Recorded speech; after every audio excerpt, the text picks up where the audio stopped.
پاکستان تحریک انصاف کو چھوڑنے والے سیاستدانوں نے استحکام پاکستان کے نام سے نئی سیاسی جماعت بنا لی۔ اس سیاسی جماعت کا الیکشن میں کیا حال ہوگا؟ سینئر تجزیہ نگار حامد میر نے تہلکہ خیز انکشافات کر دیے۔ حامد میر نے کہا کہ علی زیدی اور عمران اسماعیل کا وہی حال ہوگا جو پاک سرزمین پارٹی کا ہوا تھا۔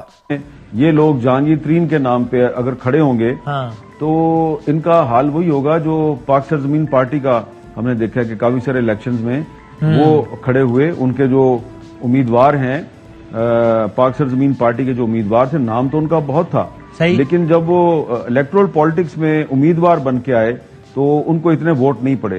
حامد میر نے مزید کہا کہ ان کو اگر 2-2.5 ہزار ووٹ بھی پڑ جائیں تو بہت ہیں۔